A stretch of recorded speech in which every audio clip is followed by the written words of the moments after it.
Hi everybody, today I'm making my Brussels sprout soup, and it's a vegetable soup that I wanted to share with you guys on how I make it. So I already got started just to kind of cut down the time. So here is my pan that I'm going to make my soup in, and I have already cut my Brussels sprouts. As you can see, I cut the, how am I going to show you guys this? Let me get this spoon right here. Okay, so in my pan, okay, it's better if I back up, I think. I have Brussels sprouts already cut up, and I cut up some fresh carrots right here. So as you can see, there's a lot of Brussels sprouts in here. And what I do is I cut off the ends. So as you can see right here, I cut off the end and I cut it in half, just so it cooks a little bit quicker. Now, let me rinse this off since I've been touching it. Okay, so this is almost done. I do want to add some more carrots. There's not that much in here. And at the end, I'm going to add some more water because I just spilled some out. Okay, so let me cut this up. So I have a couple more carrots left. So this is a really cheap meal. The Brussels sprouts I got for $1.99. They were marked down. And this is, I think, a pound. Yeah. It's 1 pound, and it says washed and ready to eat, but I still wash them. These, a lot of times when they are packaged, they're actually packaged in the field when they pick them. They pick them, I don't know if you've seen, they're on big old flatbed trailers, and they have everything. They have like the sinks, everything. They've got people throwing it to them. They've got people cutting, people bagging, and they do it right there in the fields. So what I like to do is, even though it says clean and washed, I always wash it when I get back. Or when I am ready to cook them. So let me wash these real quick. And just a fruit little tip that I wanted to give. I live here in the valley, so there's a lot of growing of fruits and vegetables here, nuts, olives. So I'm only bringing this up because one of my favorite YouTubers, she was worried about seedless fruit.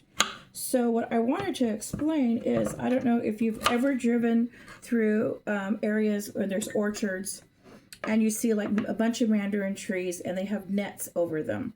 The nets are over them because that prevents the bees from getting in and pollinating the flowers, and that's what makes the seeds in the fruit.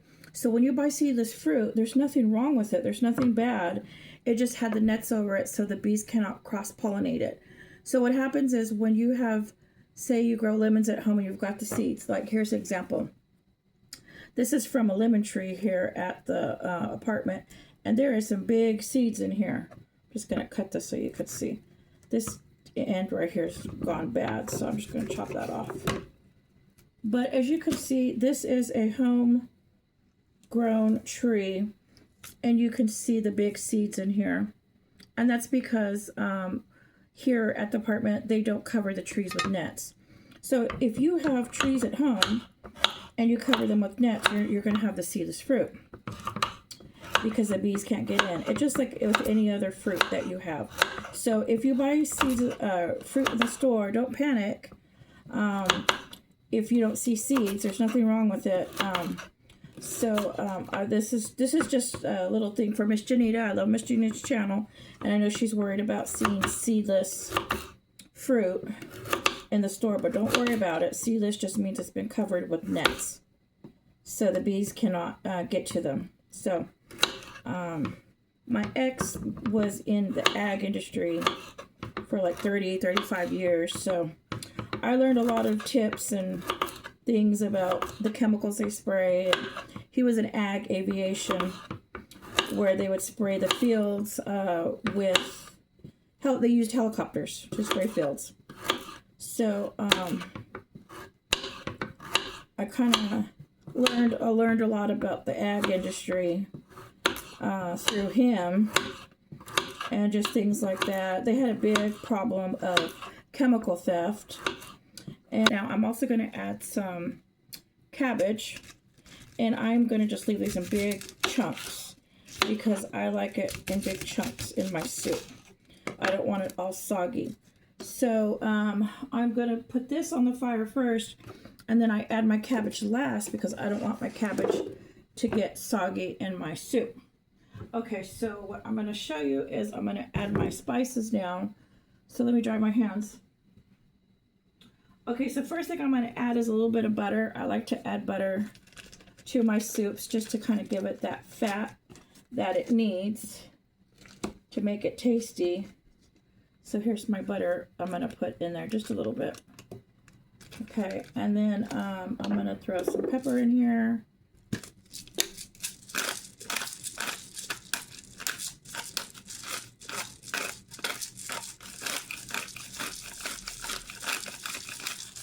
So the company he worked for, they always kept tons of chemicals on.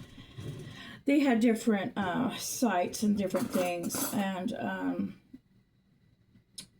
of course they didn't have chemicals at the airport because that's not legal. But let me get a spoon. But that is a big deal, and so a lot of people are saying, you know, a lot of these farmers can't get chemicals. Well, a lot of these companies keep huge. They imagine like going to seeing like those big grain mill, you know, those big things. They have things like that of just chemicals. Okay, so now I'm gonna put. They always have them on hand, like tons and tons of that, because they have to be ready to go if a farmer calls them. So I'm sure a lot of people were able to grow this season because of all the chemicals that are already stored up. But I don't know what's gonna happen next season. Okay, so I'm gonna add just 1 teaspoon. This is just a regular spoon. I don't know if it's a teaspoon.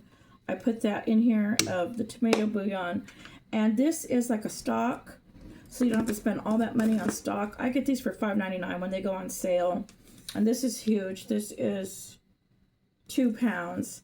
So imagine I only use 1 spoonful. This goes a long ways, and it's so much cheaper than buying stock. Okay, so I added that. I'm just gonna stir that up in there. So it's kind of like a tomato soup when I'm cooking it. And I don't know if you could see the color. There's that spoon. Could you see the color? Right there. It gives it almost like a tomato soup looking color.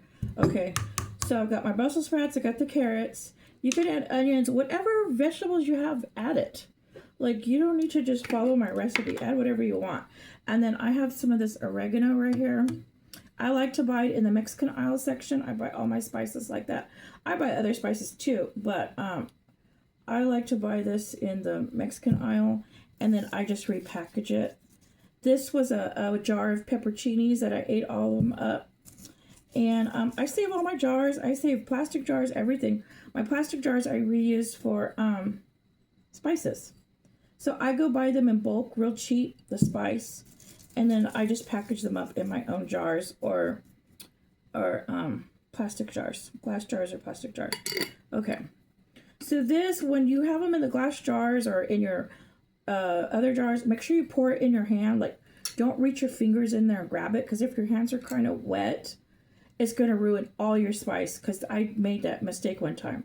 One time my hand might have been a little bit damp when I was put my fingers in there, so, and then I ruined the whole jar, so I had to throw everything away. So now I learned my lesson. Whenever I use my spice, I pour it on my hand, and then I smash it up in my fingers and put it in the soup or whatever I'm cooking.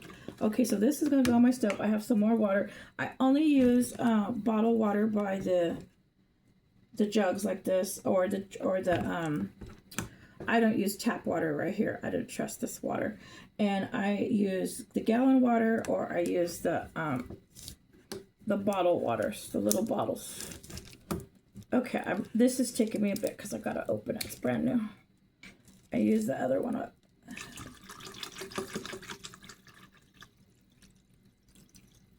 Okay, so I've added more. I think you could see everything in there. I've got carrots, Brussels sprouts.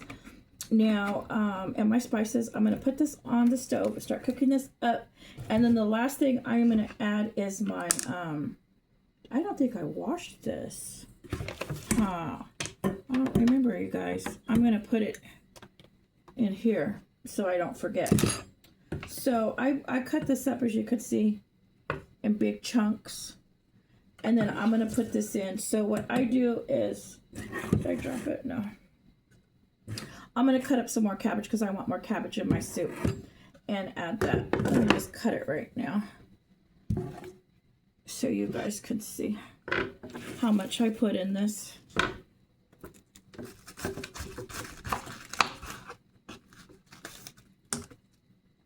Okay, I think that's going to be good. So this is a really cheap meal because I spent $1.99 on the Brussels sprouts. I think this 1 pound of, this is 1 pound of carrots was 69 cents. I didn't use this whole thing. I only used 4 carrots in here, but I have been using other carrots for other meals. So I used up the last of my carrots. I need to go buy more. So I only used 4 carrots. So I probably used maybe like 25 cents of carrots, $1.99 for the Brussels sprouts. I keep saying broccoli. And then this cabbage I got, I think it was like only $1.50 for the cabbages on sale. So I'm only using maybe like 1/6 of it because I have already used this for a bunch of different meals. And I still have this much left. And I'm using this. I already used a lot of this. And so this is probably like maybe 40 cents. So for $2.65, I'm making a big pot of soup. That's real cheap. And then the only thing I added extra was the spices I already had on hand. And you could use your spices. And I did add some butter, some of this salted butter in there. And so that will be really tasty like that. I like to add that. Okay, and so I just need to rinse this up. But I'm going to get this cooking on the stove. Real cheap, inexpensive meal. And my extra cabbage, I got to wash this. I'm going to put this in last. And I use this for other things. I put this in my tuna salad, my chicken salad, my macaroni, my potato salad.